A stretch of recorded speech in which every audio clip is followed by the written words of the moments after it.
Flyers are heading back to the playoffs after one hell of like a 2 month period. And my first thought was, oh, good for Flyers fans. Like that's cool. You know, Philadelphia is a better sports town when hockey is good. My second immediate thought was, man, do a lot of people owe Rick Tocchet an apology? Because when Rick Tocchet was hired, all I heard from people was, oh, here we go, typical Flyers, hiring former players, here we go again. This never works out. What has he really done? Had stop-offs in Phoenix, had a good little stretch with Vancouver, but other than that, like, nah, it's just Jonesy and Briere hiring their buddies again, you know, typical Flyers. This isn't going to work. And then the season plays out. And what was the one constant thing that we heard throughout the entire year? It wasn't the emergence, or I should say the reemergence of Trevor Zegras in Rick Tocchet's system. No. It wasn't that. We weren't going to look at positive because this is Philadelphia, and damn it, if 99 things happen, we're going to focus on the one negative. It wasn't that at all. It was, oh my God, he's ruining Matvei Michkov. What is going on with Matvei Michkov? Why isn't Matvei Michkov playing? And I get it. I mean, like last season, Michkov was the reason why so many fans watched, because he was the glimmer of hope. Like he was this young, possible superstar in Philadelphia, and you looked at him as a potential Rookie of the Year candidate. I was surprised he wasn't one of the finalists for the Calder. I think he probably would have finished fourth in the voting. Again, I would have had him in top three. I still think Lane Hudson was it. But that was the reason why so many fans watched. Because I think in everybody's heart of hearts, you knew last year was not going to be the year. You know, last year was a building block. Last year was a developmental year for the Flyers. Last year was, okay, let's see what a Matvei Michkov can do. Let's see what a Tyson Forrester can do. And when Matvei Michkov came over, a lot of people thought, man, like, this isn't great for his development because you've got Torts. You've got a guy that is routinely very hard on young players, demands a lot of them, but more than any of that is a guy that routinely looks at defense more than offense. And with Matvei Michkov, his big thing was he is an offensive machine. He is a playmaker. He's a guy that is able to do a lot with the puck in the offensive zone. Defensive-wise, how much was he really being asked in the KHL? You know, I mean, I always looked at it like there's kind of a reason why he ended up on Sochi last year or 2 years ago in the KHL. Maybe it was attitude. Maybe it was like, I don't really want to be here, whatever it was. But you figure over in the KHL, are they really prioritizing the defensive responsibilities of a young player when he is that good? Probably not. So he comes over to the Americas, what is it, 1655? He comes over to North America, and he's got to learn the defensive structure of the NHL. And Torts is really good at that, but he's hard on young players, as I said. And he thrives. He thrives under Torts' system. He has a great rookie year, and then you have a more, I think, offensive-minded coach a little bit in Rick Tocchet who comes over, and he kind of does the 180. Like, he acts, I feel like, what a lot of people expected Torts to treat Matvei Michkov like. He does that. And I think a lot of fans were surprised, and it was the sole focus of the entire year was what is going on with Matvei Michkov.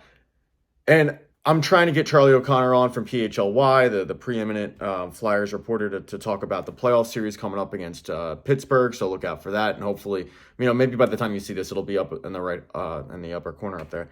But Charlie and Bill Matz, his co-host for the Flyers show on PHLY, they were live at the Flyers Carnival, and I'll bring this up to Charlie. And credit to Bill Matz, because I think he did what a lot of fans wanted to do. But in the situation of like when you're face to face with a guy, it is kind of tough to at times just be like, what are you doing? But Bill Matz asked him. He asked Rick Tocchet, like, dude, what are you doing? You know, I mean, we all want to see Matvei Michkov play 15 minutes a game. You're playing him like 9. You're sitting him in key moments. Like, why is that? And Rick Tocchet stuck to his guns and was like, all right, well, you tell me why. Like, why should I just give him the minutes because you think he deserves it? He's got to learn two-way hockey. I mean, this is Coach O'Brien from Mighty Ducks 3.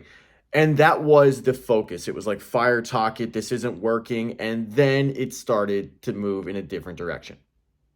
And then all of a sudden you saw it. And the last time I interviewed Charlie, which, again, you can find it up there, it was right before the Olympics. And I joked, this will be typical Flyers. Like, we could all see them making a run, and I said that every year it seems like Flyers fans around, second week of March, it's like we're only 6 points out. And it's always we're only blank points out of a playoff spot because there is a glimmer of hope. Flyers let you down. They didn't do it. Do I think the Flyers are going to go on a cup run? No, I don't. I mean, I know everybody's going to point back to, what was that, 2011, 2010, whatever it was, when they beat the Rangers in the shootout and they ended up going on a cup run. I think people are going to point to that because you've gotten in the playoffs this year on a shootout.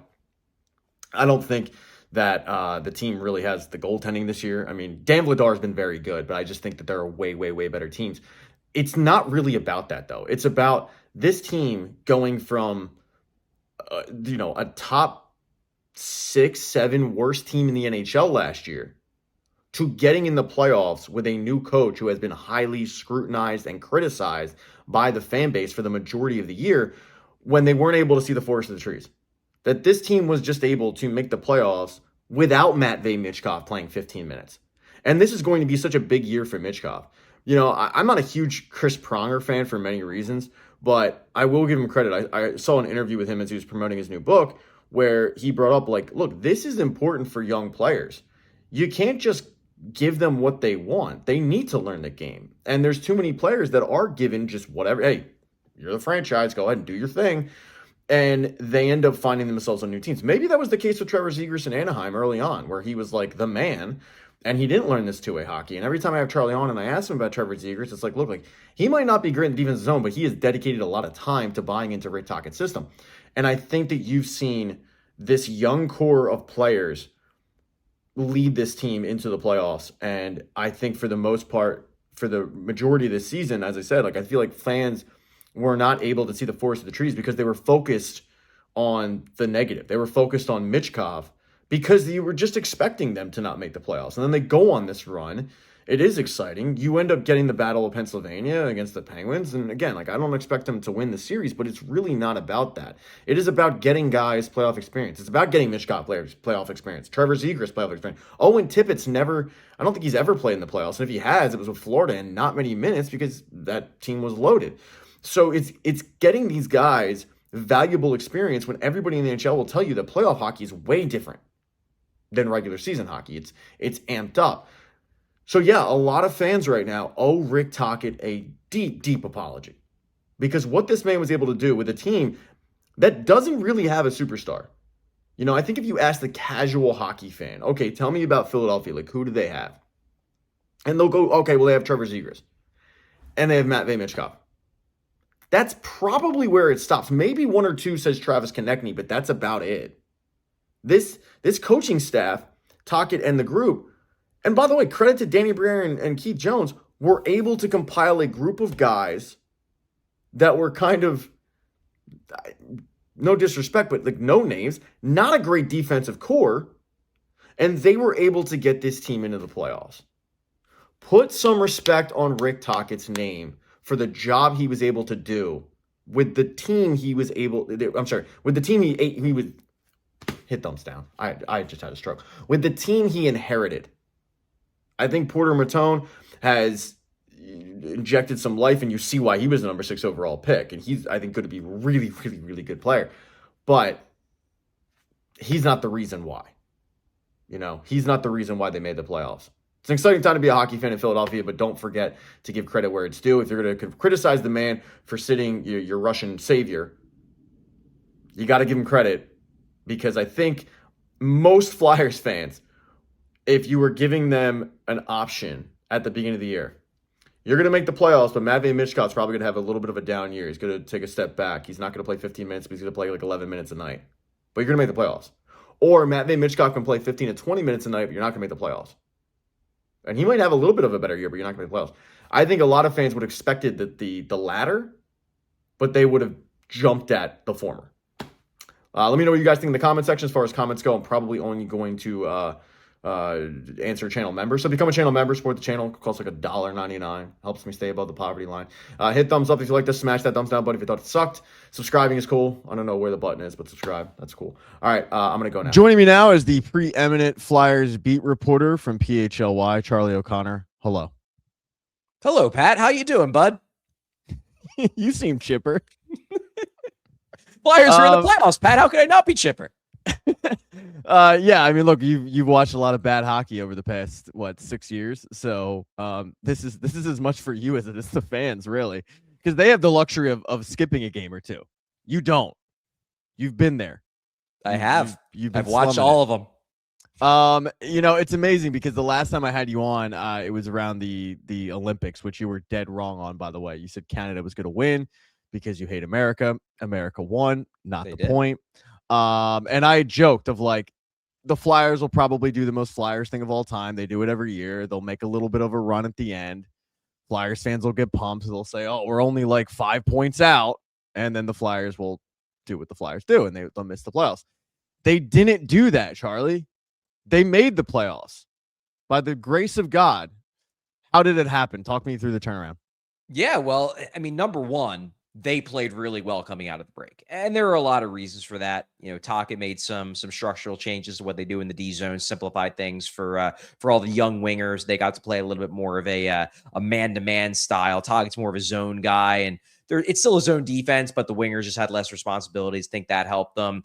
Made some lineup changes. Trevor Zegras got moved to center. That played a big role in beefing up the Flyers center depth. Sean Couturier got bumped down the lineup. He's been really good in a fourth line role. That's helped. Matvei Mishkov got moved from left side to right side. He's playing right wing now, which is his natural position. That helped. Then obviously at the end of the year, they picked up Tyson Forrester from injury, and they got Porter Martone, one of the top prospects in hockey. He joined the team for the final few games, and he's been over a point per game, 10 points in 9 games. Pretty darn good for a 19-year-old coming straight out of college. So those are the reasons why the Flyers played so well.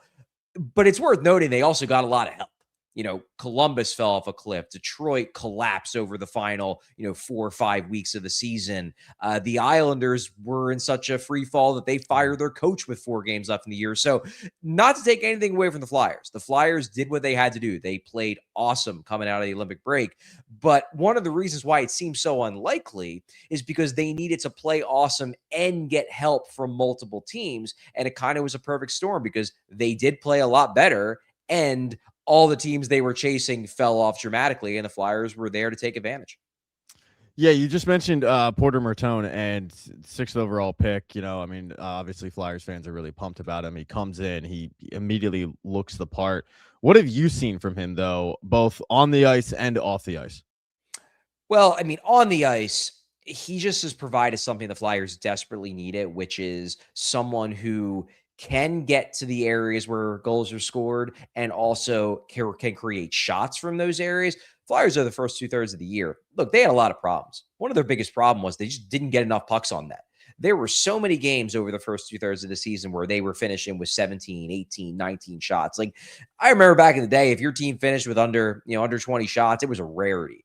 With this team, it was a regular thing that they were just not getting enough pucks on that. And a lot of that is Tocchet's system. Tocchet does impress upon his team to not shoot from distance unless there's traffic in front, only shoot if you have a high quality opportunity. Well, the problem is that the Flyers didn't have enough good players to get opportunities in high danger areas. So they just were never shooting because they weren't getting there anyway. Well, Porter Martone can actually get there. And when he gets there, he can get pucks on net.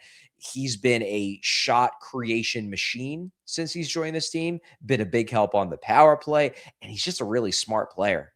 For a guy that has the skill that he has, he also brings offensive hockey IQ to match, even defensive hockey IQ. He created a goal during the stretch run against Winnipeg where he lifts a guy's stick in the defensive zone, creates a turnover, sends the puck going the other way. Travis Konecny makes a great pass to Porter Martone back up ice, and Martone puts the puck in the net, gives the Flyers an early lead in a key game against the Jets.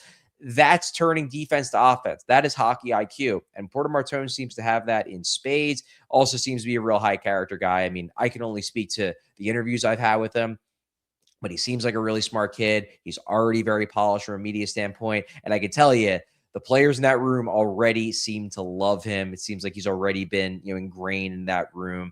Guys like Travis Konecny, Christian Dvorak are kind of, taking him under their wing. He knew Konecny, Sanheim, and Tyson Forrester from World Championships last summer. He knew them. He played on Team Canada briefly with them.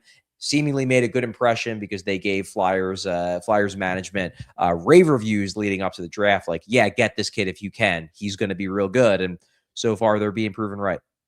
What do you think his ceiling is? Like, if you had to compare him to a player, and I know like the whole thing is like top 6 forward, bottom 6 forward, but when you watch his game, whether it be at Michigan State or now, the small sample size in Philly, what do you think his ceiling is, player comp wise? Yeah, it's funny. A lot of people have mentioned the Tkachuk brothers, and I don't quite see that stylistically because I don't think he's quite as physical as they are. But a really exciting comp, and Rick Tocchet actually brought this one out a few days after Martone was signed.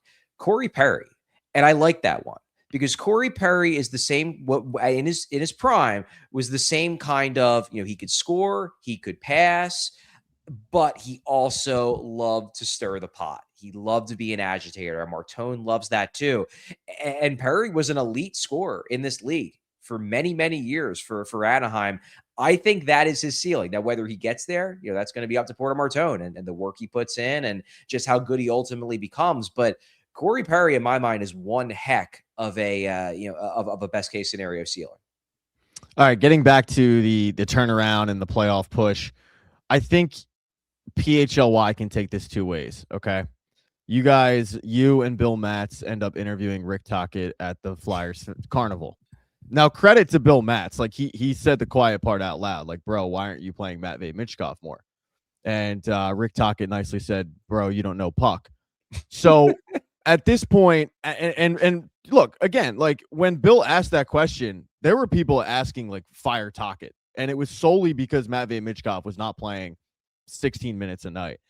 They make the playoffs. Has Bill apologized publicly, or has he taken credit for pushing Rick Tocchet to switching it up and thus taking credit for the playoff run? Which has it been?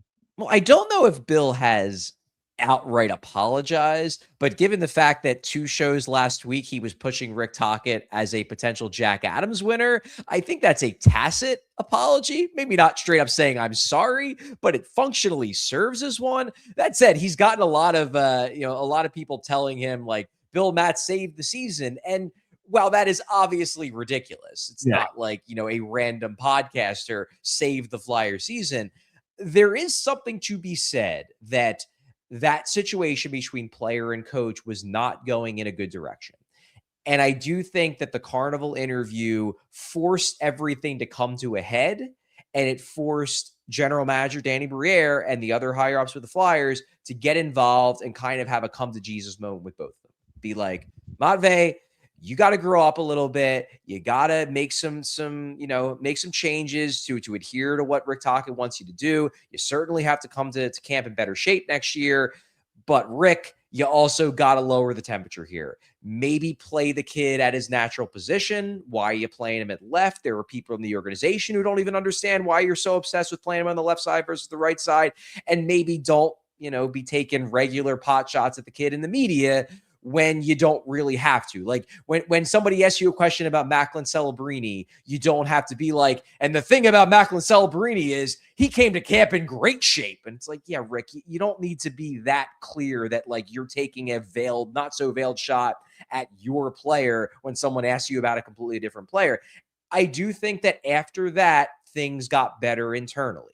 That things got better, that Tocchet made some concessions and Michkov made some concessions. Michkov had a productive Olympic break, came back strong. And I think since then, things have been on the up and up. Michkov, has 18 points in his last 16 games. The ice time hasn't necessarily gone up dramatically, but he's back at right wing. He's getting a little bit more freedom and flexibility to make plays, on the rush. That was a stylistic change the Flyers made. So I think there has been give on both sides. So to answer your question, I have not heard Bill outright apologize. I think he has functionally apologized. But also, I will say there is a little something to the idea that Carnival interview may have forced the Flyers to deal head on with issues that needed to be addressed, and everything is better for it. It reminds me a lot. I don't know how closely you follow Minnesota high school hockey, but there was a team called Eden Hall. They were the Warriors, and they had this coach named Coach O'Brien. He was a new coach. Coach O'Ryan. Yeah, well, that's what I said. I thought you said O'Brien. No, Coach Orion. O'Brien. Okay, just making And sure. no, please let me go. And Charlie Conway was thought to be the captain, and he needed to learn two-way hockey, and he got the C completely ripped off of him. And but they made it. It ended up being okay for them because they ended up beating the varsity later on that year. I don't know how they did regular season wise, but they did indeed, and that's just saying this is all going to end with the Flyers winning a big game and then changing their jerseys to be the '90s black jerseys that everybody wants back. With Paul Correa just happening to be there to go color commentary, a high school hockey game. For the game. Not even a game that had actual meaningful stakes. Like, we're not talking about a state championship. No, it was a JV varsity game. And Paul Correa is like, yeah, that's what I want to do on a Saturday. No, in fact, the one game that actually mattered, we saw they blew a 9-goal lead in the third period and then had the audacity to wonder why the board wanted to revoke their scholarships. Still can't believe that. Anyway, getting back to real hockey for a second. Now we get the Battle of Pennsylvania. Flyers, Penguins, obviously, it's crazy that we don't have a schedule yet. The NHL running things like a beer league. But when you preview this matchup, where do you think the Flyers are better than the Pens at, and where do you think that they're going to struggle?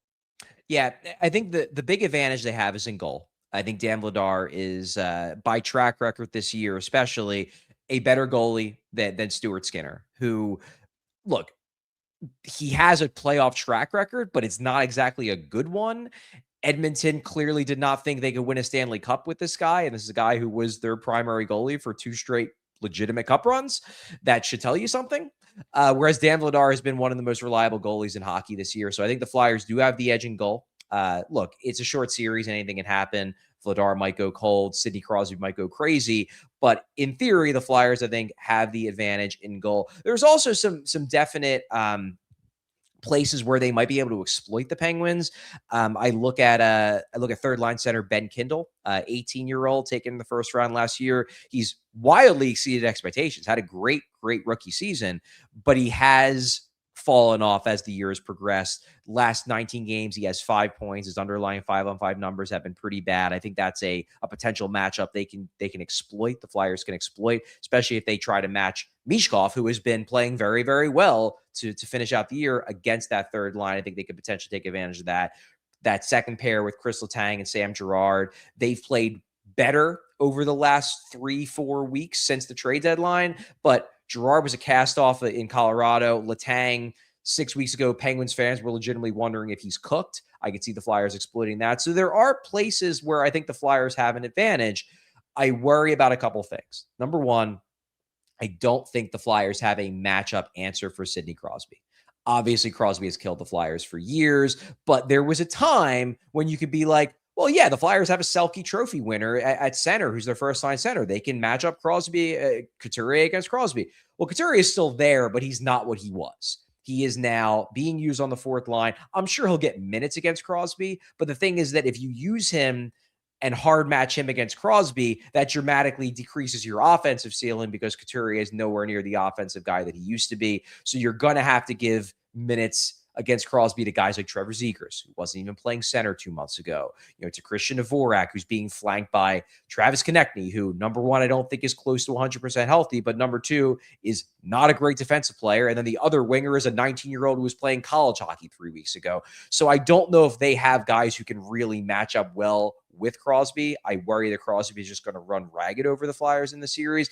And then number two is special teams. Flyers have the worst power play in hockey. The Penguins have a legitimately good penalty kill. The Flyers have a wildly inconsistent penalty kill. The Penguins have a top 10 power play.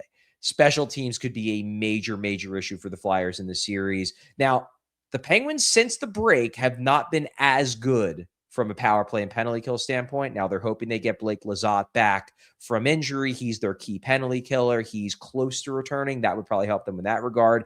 And you have to think that given all the talent they have on the power play, that may have just been a little dip. That's not their true talent level. But that's probably the Flyers' best hope, is that maybe the Penguins are going through a bit of a rut in special teams. They can't necessarily take advantage of that advantage they have on paper. But on paper, it's a huge advantage. And combined with Crosby's likelihood of going crazy against the Flyers like he always does, those are two big things they're going to have to overcome. Series prediction. What do you think it goes? Yeah, I mean, right now I'm leaning Penguins in 6. I worry, number one, that the Flyers ran themselves out of energy getting there. Like that, this is one of those. This is their Stanley Cup, is making the playoffs, because they were trying to end the drought. They succeeded, and I just think they really may have emptied the tank to get there. Their schedule at the end of the season was bonkers. I can tell you, 8 games in 13 days to close out the year. Yeah, they gave the vets that last game to rest, but they're not going to get that much time to rest. And I suspect quite a few of them are legitimately banged up. So I just don't know how much energy they're going to have going into the series. And I worry about the special teams disadvantage and the Crosby factor. Now, if the Flyers win this series, it's going to be because they take advantage of their youth. You know, having guys like Martone, who's coming in fresh, Tyson Forrester's coming in fresh, Matvei Mishkov comes in hot. If those guys carry the load, there's an upset possible. Plus, I think they have that advantage in goal, and that's always a big thing for the playoffs. Goaltenders can solve a lot of problems. They can really, they can erase gaps between teams, because in a short series, if a goalie stands on his head, any team can beat any other team. And Vladar is certainly capable of that. I think much more capable of that than Stuart Skinner is. But I just look at the Crosby factor, the special teams, and the potential energy factor, given how hard the Flyers had to work to get in, whereas the Penguins were able to rest in the lead up to the playoffs. I just worry that might be too much. But I don't think the Flyers are overmatched in the series. Like, I don't think this is, I said this earlier this morning on another podcast, I don't think this is what like Flyers Carolina would be, where I would look at that series and think, yeah, they got no chance. Carolina's going to bulldoze them. They're just better. I don't think the Penguins are dramatically better than the Flyers. I don't think they're a great matchup for the Flyers, though, and I think ultimately that might bury them. All right. First of all, hurts my feelings that you go on other podcasts. I thought this was it. Whatever. Fine. We'll move on. I do owe an apology to Dan Vladar, man. Like I kind of shit on him and thought, oh, here we go. Like this is another Martin Jones. This is another Jeff Hackett going back 30 years. But you know what I mean? Like this is like another like journeyman goalie that the Flyers are going to get. And he's been great. Like he has really been very steady Eddie. Do you think that he's going to be the guy moving forward? Well, I think he's definitely the guy next year, to be sure. Now, the thing with the Flyers, they do have a lot of young prospects in the pipeline, but goalies can take time. You know, their top goalie prospect is Igor Zavragin. He's in Russia. There's been some chatter he might try to come over a year early. His KHL contract expires at the end of next season. I expect him to be over after that contract is expired, but there's a chance he could come over as soon as this summer. He's probably their top guy, and maybe he's their plan long-term to hopefully be the number one. But again, takes goalies time to develop. He might not be ready to take on that load right away, might not even be NHL ready right away. Then they got a couple other guys. You know, Carson Bjarnason was a second-round pick, but he struggled to close out this season. I would guess at the very least he's a couple years away. They've got Alexei Kolosov, who has flopped thus far in the NHL, but again, takes goalies time. So they got guys in the pipeline who they're excited about. But I think for now, it's Vladar. Definitely for next season. He's got one more year left on his deal. And I would be shocked at this point if they don't re-sign him to some sort of contract extension beyond next season. Now, maybe his long-term future is to be the number one until one of the young guys establishes himself, and then he can slowly slide into more of a tandem number two role as he gets older. But I think they are very, very happy with Dan Vladar. And at least in the short term, yeah, I think he's the guy. All right, who's your Stanley Cup pick? Good question. I hate to go chalk, but I think I'm going Colorado. I just think and my reason for Colorado is the West is so bad, and I think Colorado is one of the few West teams that I legitimately believe in. I think they're going to have a pretty easy path to the Stanley Cup final. Whereas, like, I think the Lightning are really good, but I think the Lightning are going to have a tough path. I think the East is a better conference depth wise than the West is. And I think Colorado will have an easier path. I think I'm less worried they're going to get upset. And I think they're just the deepest all around team. So I'm going Colorado. All right. It's on record. Last time you went, chalk, it was Team Canada is going to win the gold medal. And you were wrong.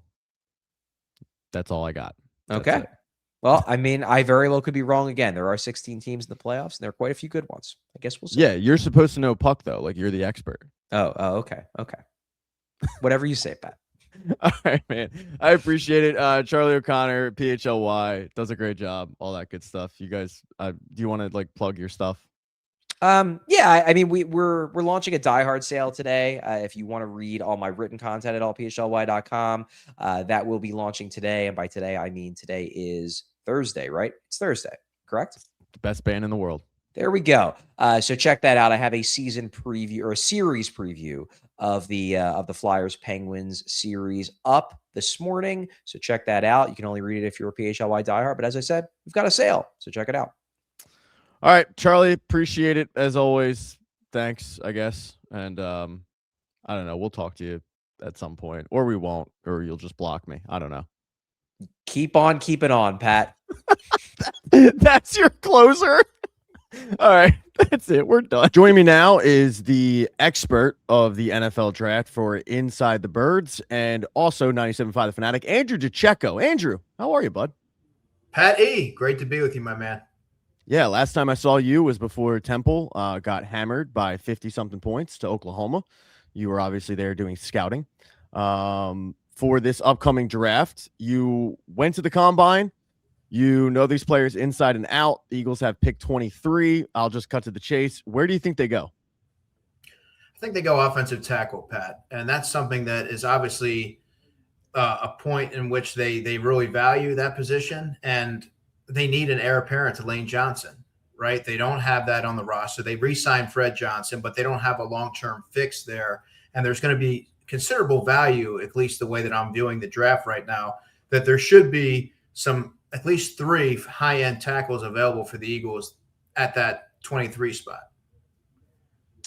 Now, when you look at the guys that will be available, in your opinion, who is the guy that they should shoot? I mean, I feel like they tried this before with Andre Dillard, even though that was left tackle. That didn't work out. Where would you go? So I look at Caden Proctor from Alabama as a player that would be a plug-and-play option. And it's probably naive to think that Lane Johnson and Jordan Mailata are going to be available for the full complement of games. So you need to have an option there that's ready. And also, you ideally want to identify a player who can maybe kick inside and play guard if need be. But Caden Proctor is enormous at 6'6", 360 pounds, moves really well for his size, played obviously at the highest level. You feel good about him. Max Iannaccio from Arizona State is a player who's risen up draft boards. Depending on where you look, there's a lot of buzz with him going in the first round potentially. And the Eagles like to swing for upside. They don't necessarily like to go for the safe, solid pick. They want to see what that player is going to do in year 2 or year 3 and try to project that out. So if you're looking at it in those terms, he would make some sense. Then there's Blake Miller from Clemson, a cleaner prospect, more polished, started 54 games, but maybe you have an idea of who and what he is at this point. So it depends on what they're looking for, but there are 3 players there that I think would make a lot of sense. Okay, let's for a second pretend that I don't know ball and I haven't followed 1 second of the NFL draft or their prospects, right? So when the Eagles took Quinyon Mitchell, he was the top cornerback on the board. They were able to get him at pick 21. Eagles pick 23 at this point. You just named 3 players. Is there anybody that would be projected ahead of pick 23 that you could potentially see the Eagles looking to trade up? Because as we know, Howie Roseman is always looking to deal. Yeah, I would say tight end Kenyon Sadiq out of Oregon. He's a player that is the consensus top-rated tight end in this class. The Eagles need a tight end outside of this year. Dallas Goedert signed a 1-year deal. Grant Calcaterra, Johnny Munt, Cam Latu, and the other players in that room, they're not committed to any of them for the long term. So it's still going to be a need next year. And Kenyon Sadiq is a player that if you look at middle of the first round, the Buccaneers, they just re-signed tight end Cade Otton.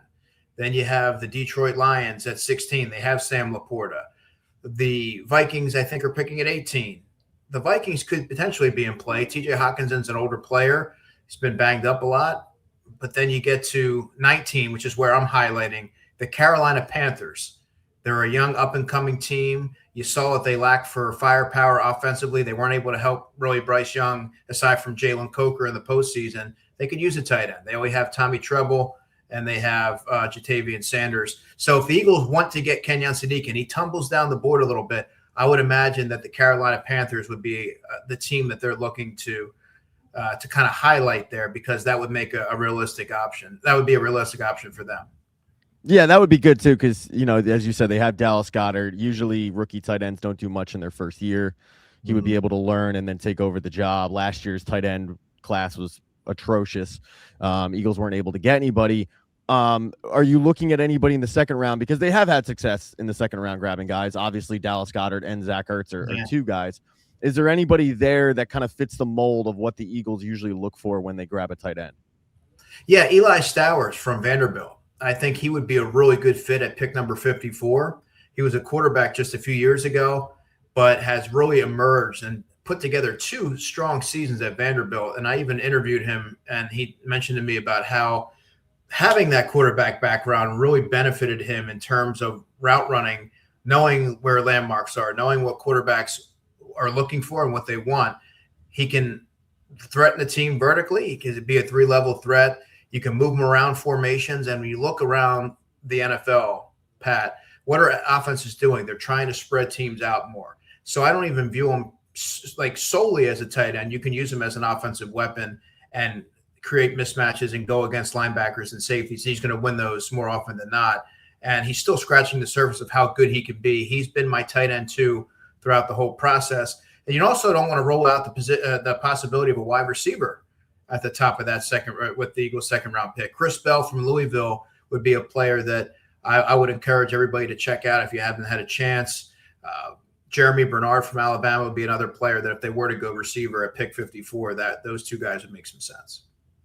Who is somebody that you went into the combine looking at and you weren't overly impressed, but post-combine they kind of flew up your personal board? Wide receiver Ted Hurst from Georgia State. He's a small school guy, so you're naturally going to be a little skeptical. And he did well at the NFL scouting combine. He did well at the Senior Bowl. He goes to the NFL scouting combine, tests well there. So now you have 2 tangible moments in the pre-draft cycle in which he's checked off a lot of boxes. Then you go back and watch his tape. 1,000 yards last season, 6 touchdowns, 71 catches. He's the real deal. And since then, Pat, his draft stock has risen. If they were to go wide receiver at 68, Ted Hurst would be my pick all day long because I think he projects very well at the next level. And we talked about Eli Stowers and being that home run type of upside. I would think that Ted Hurst is the same way, 6'4", 4.4 speed. And I think there's no more reservations as to how he could project at the next level. All right, let's look at the opposite guy that you went into with the combine and you kind of liked his game a little bit, but post-combine his stock might have dropped. I would say probably, I'm going to think of a safety. Maybe like a Kamari Ramsey out of USC or, maybe, I probably would say Kamari Ramsey. He's more of a tone setter, enforcer type of player. I thought he tested a little bit better. But nobody really jumps out immediately off the page to me. Looking at safety, that's an area that they're going to need because obviously Reed Blankenship went to Houston. Give me some names of players that you think would fit what the Eagles do in a Vic Fangio system. Yeah, so if the Eagles were to go safety in the first round, and this would not be reaching, this is kind of where I have him slotted. It would be Emmanuel McNeil-Warren out of Toledo. 6'4", good ball skills, a heady, instinctive type of player that is very worthy of a first-round selection. I like his game quite a bit. In the second round, I would look more towards the lines of maybe Zakee Wheatley would be more of a third-round guy from Penn State. A.J. Hulsey from LSU would be more of a second-round fit. Keontae Scott from Miami, he's a little bit of an older prospect. Later on day 3, Jalen Husky from Maryland's a player who's flown under the radar a little bit that hasn't gotten a lot of acknowledgement, but I think he has a high-level ability to at least step in and compete for a starting spot at some point. So, yeah, I mean, there's a lot of options there, and that's a position that I expect the Eagles to address.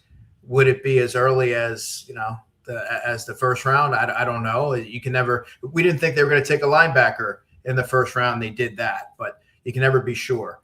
So I also want to mention Genesis Smith. And while we're talking about day 3 safeties, he went to Arizona, a really like a leaner build at 6'2", 200 pounds, good ball skills, good coverage acumen, would really pair well with Drew Makuba who can also cover a lot of ground in his own right, but he does leave a little bit to be desired when it comes to the physical aspect of, sticking your helmet in there and getting dirty in the in-run support.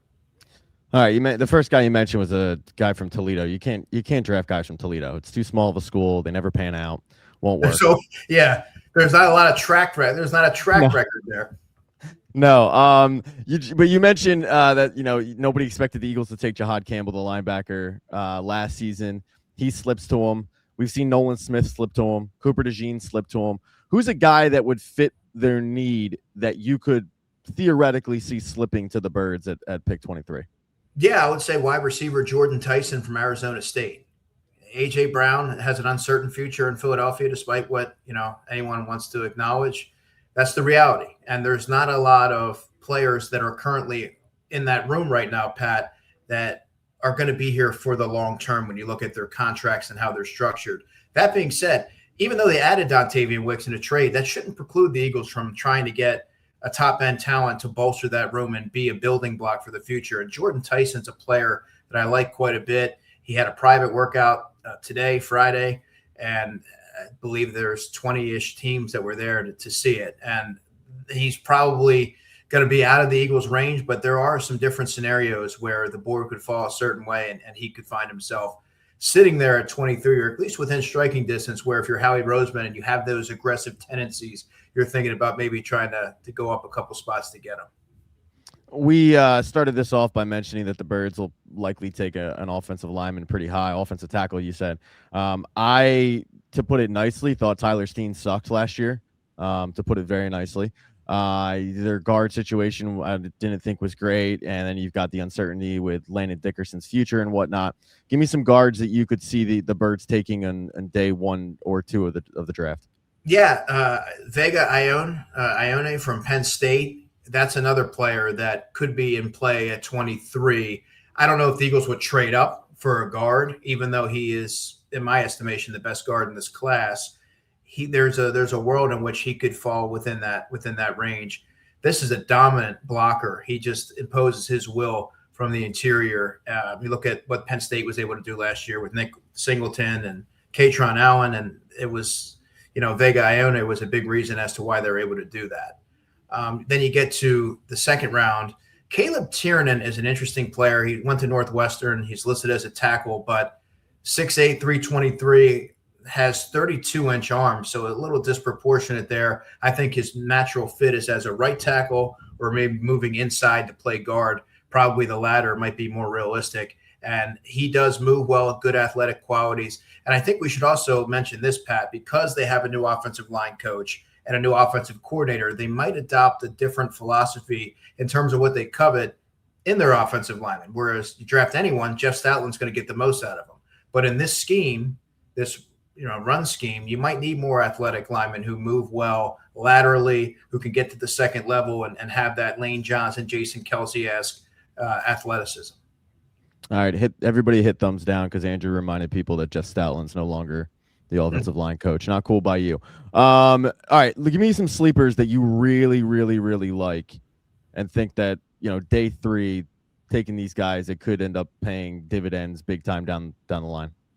Caleb Proctor, defensive lineman from Southeastern Louisiana, one of my favorite defensive linemen in this class. 6'2", 290, reminds me a little bit of Moro Jomo in the skill set, the violent hands, he can get after the quarterback, collapse a pocket, very quick off the ball. And when you look at their defensive tackle room right now, Pat, obviously a big payday awaits Jalen Carter. They already extended Jordan Davis. Moro Jomo is going to be a free agent next year. He just had 6 sacks last year. So you have to wonder, if you can get the quarterback, teams place a priority on that, and he may well price himself out of the Eagles' budget if he replicates his season.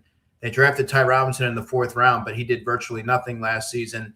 And so you're probably you could stand to add another defensive lineman, and I think his skill set suggests that he can be a high-volume rotational piece who can get after the quarterback. And then I would say cornerback, Andre Fuller from Toledo, another Toledo guy, but 6'1", 200 pounds. You can't take Toledo guys, man. It doesn't work. Yeah, it doesn't work ever. But I think a cornerback is a sneaky need for the Eagles. they added Reek Wallen, they added Jonathan Jones, they have other players there like Jacorian Bennett and Keely Ringo and Mac McWilliams. But aside from Quinyon Mitchell and Cooper DeJean, there's questions as to the long-term viability of what that room could look like. And Andre Fuller is the classic day 3 flyer. You take a swing on a player with those measurables and athletic qualities. He knows Quinyon Mitchell. I spoke to him at the combine. Quinyon really had an influence on his game, helped him through the process, and good ball skills. And you'd like to see him be a little bit more consistent when it comes to technique. Andrew was also seen at the combine, like hand in hand with Howie Roseman on a bungalow rooftop, but we won't bring that up. All right. You got to get the inside information. We will hopefully say that did not happen, but yes. Look, I have the AI generated photos to prove it. It's fine. Hopefully we can get you on post draft to discuss the players that they take, and because as I said, more about these guys than probably some of their family members do. And then other people like me don't know anything about them. So Andrew, appreciate it, man. You can read his stuff and hear him on Inside the Birds pod, and then also 975thefanatic.com and 975 the Fanatic. You got anything else that you're on other than those? I don't know. It's hard to keep up with everything, man. It really is. Yeah, you have like CPAs for tax season. Andrew DiCecco has draft season. So I need an assistant. You get an intern. Good idea. Good idea, Patsy. It's good that we reconnected there. You got some good ideas. Yeah, get a Cosmo Kramer type intern. Get some bright-eyed and bushy-tailed junior in college to do it. All right, man. I appreciate it, and as always, go Birds, all that good stuff. Pat, good to see you, man. We'll talk soon. UFC 327 is in the books, and boy, was it a bad night for me. If you truly want a good laugh, go back and watch my my pre-fight, like my I guess it's pre-fight, yeah. What do I call it? Pre-fight, I guess. My preview show, where I was just wrong about everything. And the irony is, I actually did pretty well in the prelims. Like, I swept the prelims. I have a 75-cent bet to prove it.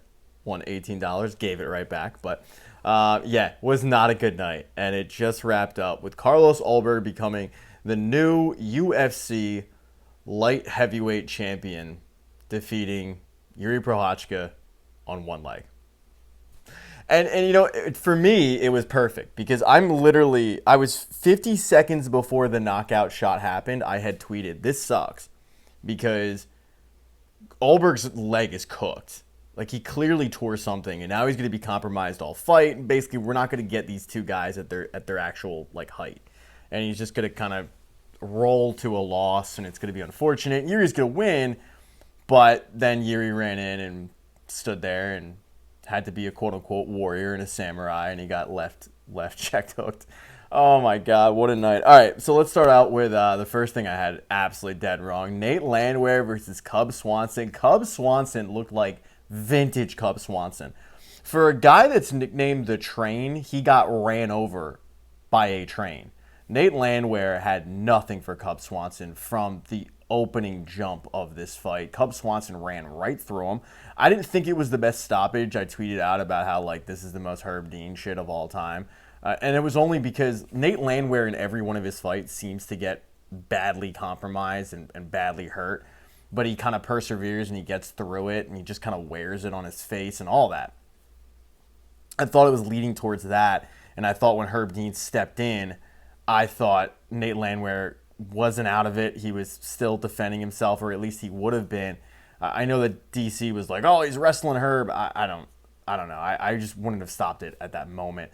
Not to say the Cub wouldn't have won the fight. Like, he fought a flawless performance, and it's his last time inside the octagon. Although, I say this every time. When you announce your last fight and you have a performance like that, is it really going to be your last fight? I don't know. Now, he's got a family, and he's talked about the struggles of being in fight camps and all of that with the family, and every time he gets in there, he's terrified. So, I actually do think he probably will hang it up and go out on this high note, but good for Cub Swanson. He's a guy that I don't think anybody that watches the sport of MMA can say a bad thing about. Last guy from the WEC roster on the UFC roster hangs it up and ran through Nate the Train. I expected more of Nate Landwehr when he came over from KSW. I really did. And he's kind of just that guy that's, I don't want to say he's a punching bag, but he's always going to be in like the 15-ish rankings, but like, and he's always in an exciting fight. Like, he didn't do anything in that fight, but it was an exciting fight. Oh, yeah, I expected more from Nate Landwehr. Next up was the yawner of the night, Dominic Reyes versus Johnny Walker. I mean, this was 205 Derek Lewis versus Francis Ngannou. The two did nothing. And it was one of those where it went to the scorecards for a decision. You didn't quite know which way it was going to go because neither guy really established themselves as the winner of this fight. Both guys were so uber cautious about everything involving this one that you had the fans rightfully booing it and saying this shit's boring, and it was. I mean, you've got at the end of the fight DC and Joe Rogan talking about their situations on what to do when a movie drops and you don't like it. Like that's the telltale sign of a boring fight.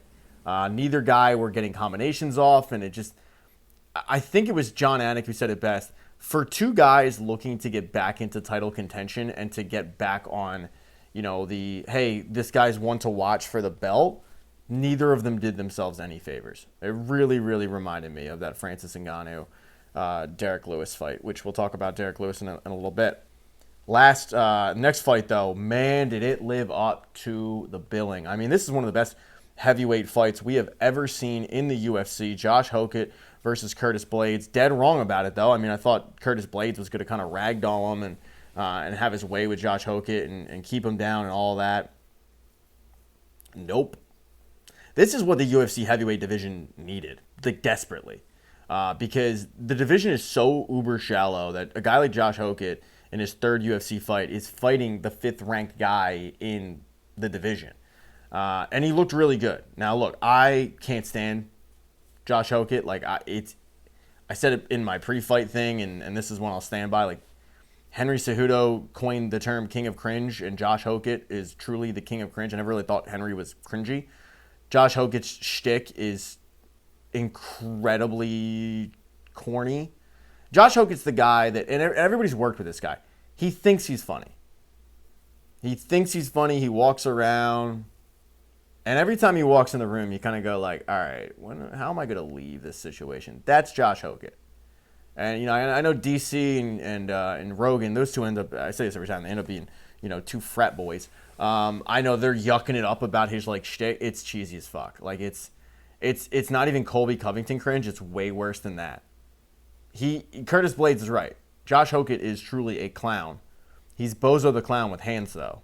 And what he did to Curtis Blades was impressive. Now, I thought that when Curtis was wearing the shots early on in the fight and he wasn't knocked out and he was kind of surviving, I thought the tide was going to turn. I thought Hokett had blew his load completely, and I thought that Curtis Blades and the veteran savviness and the wars he's been in, I thought it would turn and Curtis Blades would end up taking advantage of a guy with a compromised gas tank. That didn't really happen at all. I was just surprised that Josh Hokett stood up to the body shots that Curtis Blades was throwing because Curtis Blades did a really good job attacking the body in those tie clinch in the Muay Thai situations. But look, I mean, at the end of the day, Josh Hokett went in there and beat the number 5 ranked guy in the division. He's not going to end up getting Alex Pereira. He's not going to end up getting the winner of the fight coming up. But say what you will about the guy, and I'll talk a lot of shit on him. What he did was damn impressive. I battle with a guy like him because I understand that the shtick is like, well, I got people talking about me and people are going to want to watch me lose and all that. I'm never going to tune in to watch a Josh Hokett fight, but I will tune in for the entirety of the card, hoping to watch Josh Hokett get humbled. That's what I was kind of hoping happened here. I was hoping Curtis Blades ended up kind of ragdolling him, finishing him, and then flipping him off because I got really tired of Josh Hokett just flipping him off. It was like, dude, all right, just get in the fight. Eventually, that shit is going to come back to haunt you. Now, I mentioned Derek Lewis earlier, and we got 2 big revelations in this fight card during the fight card. And one of them is that Josh Hokett is going to end up having a quick turnaround against Derek Lewis at the UFC White House lawn fight. And good luck, man. Like, I think Derek Lewis, there's a really good chance that Derek Lewis is cooked. he looked bad in his last fight. It looked like he just straight up gave up in his last fight. But to compare Curtis Blades' hands with Derek Lewis's hands is like comparing me to Luke Thomas when it comes to MMA, breakdowns. Like, it's not even close. Like, one is here and the other is like way down here. And if Josh Hogan wants to sit there and stand and trade with a guy, like Derek Lewis will stand and trade. I just worry that Derek Lewis is kind of finished because that last fight was bad, and it wasn't in Houston, and he just gave up. Like, you can't convince me otherwise. He kind of just laid down and just waited to get hit. But if Josh Hogan ends up defeating Derek Lewis, and it's funny because it's a quick turnaround, but it's kind of going backwards a little bit because Derek Lewis is not a top 5 ranked guy. But if he ends up defeating Derek Lewis, like, that is a bigger name for a lot of UFC fans than Curtis Blades. You can build up a Josh Hogan at that point and maybe put him in there because we have no idea what's going on with Tom. Like, Tom is walking around like, Ralphie in A Christmas Story at that one scene where he was blind because he shot his eye out. So we don't know what's going on with Tom, and it'll be interesting to see what happens with Josh. He's 230 pounds, but his hand speed is quick, and we saw it on display tonight. But he also has to work on his gas tank. Like, he hurt Curtis enough where it weared on Curtis's gas tank, and then Curtis ended up wrestling. But I think Curtis at that point was so compromised that you just had two guys slugging it out, but really not having a ton on their shots. Hey, I'll take that over what we normally get in the heavyweight division, which is an exciting 2 minutes and then two guys just staring up at the clock waiting for it to be over. And they did plenty of that, but still. Next fight, another one I was dead wrong about. Azamat Mirzakhanov taking on Paulo Costa. Boy, I thought Mirzakhanov was going to run through him, and I was wrong. Paulo Costa looked like vintage Paulo Costa at 205. Like, he looked really, really, really good. And Mirzakhanov had his moments. Like, the second round was all Mirzakhanov, but Paulo Costa came out in round 3 and just went at it. And clearly, credit to Joe Rogan. Like, I can't stand Joe Rogan. I think he's horrible. I cringe listening to him because it's constantly like, oh, he hurt him. Oh, my favorite is when he goes like, he's in real trouble here. He's in real trouble. 30 seconds later, the guy's out of the choke. But with all of that said, with shitting on Joe Rogan, he did identify the broken arm that was clearly laboring Mirzakhanov to the point where Mirzakhanov was like, I'm not going to finish this. I'm just going to bow out. And I think it was DC who pointed out, like, look, he'd never been in this situation before because he'd been running through guys. And that was something that I hadn't thought about. So in that instance, the two frat boys ended up giving me good analysis on that one. Got to give him credit. But, man, I thought Mirzakhanov was, as I said, was going to run through him. And Paulo Costa looked really, really good, especially in that third round after coming out from a second round where he did not look great. But he came out motivated, I guess, and looked really, really strong. And I would expect him to stay at 205 at this point because he looked good. He looked healthy and all of that. And then we get to the main event, which, again, I wrong about. In so many ways was I wrong about it. Like, I thought on just a healthy level, Yuri Prochazka was going to win. Just like if these two guys were both 100%. And then Alberg ends up blowing out his knee. Clearly, like, blowing out his knee. I mean, his knee is cooked, goes back. He blew something. He's a one-legged fighter. And I'm sitting there tweeting, like, this is horrible. Yuri's going to win, but we don't actually get the answer. And then, boom. Carlos Alberg dusts him. Now, I thought it's typical Yuri, but it's just annoying to watch, especially because, like, I had money on it. But to watch Yuri, he did a good job identifying the fact that Carlos Alberg was compromised because immediately he started attacking the legs. He wasn't attacking the one that was injured, but he was attacking the legs nonetheless. And then all of a sudden it was like he just tried to pull a Max Holloway, like, no, I'm a fighter. I'm going to stay in here and we're going to trade. And it was just dumb. Like, it's a dumb strategy. And for a guy that is one of the best in the division, unquestioned, he makes some really dumb fucking moves in there. And I don't think that necessarily cost him the fight, but I just don't think after identifying the fact of, like, all right, this dude's leg is cooked, I don't think he did a good job of taking necessarily advantage of it because he was still sitting there standing and trading and doing so in a phone booth instead of doing so at distance.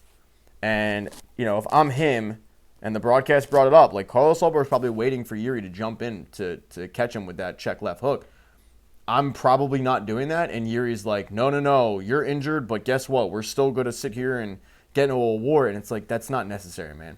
So he ended up costing me $20 American.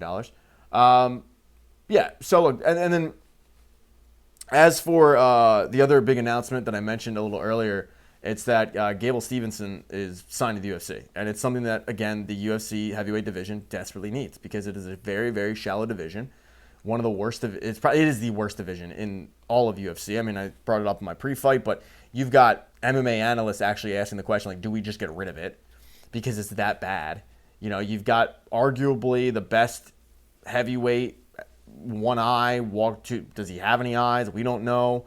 And then you've got the actual best heavyweight unsigned in Francis Ngannou fighting on a Netflix card where he's going to like run through his opponent. And then you've got the GOAT in John Jones who isn't getting paid enough to fight. Like, that division's a shit show. Gable Stevenson can inject some life into the division where that is a guy that I think even like the most casual MMA fan has heard of Gable Stevenson because of the fact that we've been waiting for this signing.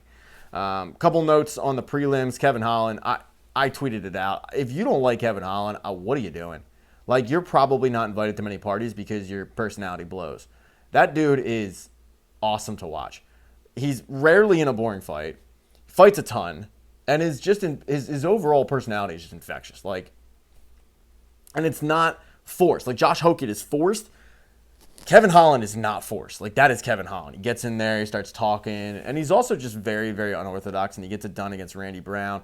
Looked really good in that fight. Is he ever going to fight for a belt? No. Will I watch him every time? Abso-fucking-lutely.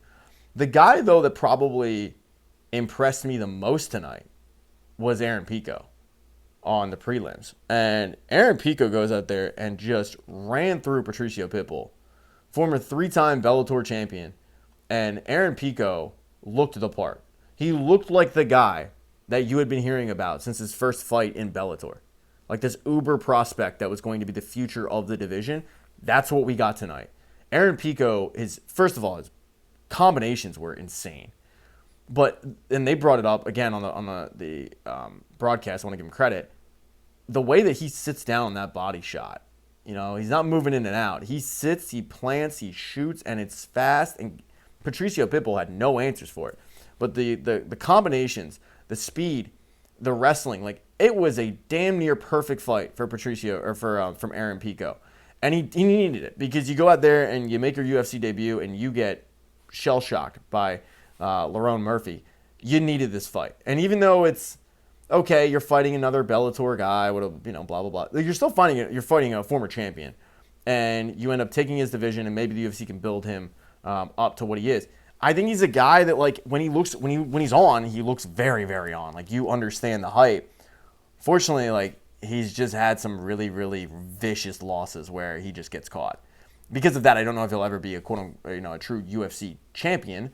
But he's definitely like one to watch. Like, he was insanely impressive tonight. So not a great night for me, at least in the main card. That's for certain. As I said, bet 75 cents on the prelims, won 18 something, and then turned right around and lost it all. Thanks to Yuri Prohashka's warrior ideology. So, hey, that happens sometimes. Sometimes you're Michael Johnson. Like, I was Michael Johnson tonight. I am flowing through the prelims. I am looking great. Joe Rogan's saying how fast my hands look, and then all of a sudden, boom, and I'm cooked, knocked out, waking up. Where am I? That was me tonight. Happens. Let me know what you guys thought of the fights. As far as comments go, though, I'm probably only going to respond to channel members. So become a channel member. It costs like $1.99. Helps keep food on the table. Be cool of you. All the cool kids are doing it. No one's doing it. But it'd be cool if you started. Like, you could be a trendsetter. You could be on the ground floor of this thing. And then, thumbs up, thumbs down. You can like, subscribe, all that good shit. You guys know where that is. I'm going to go now.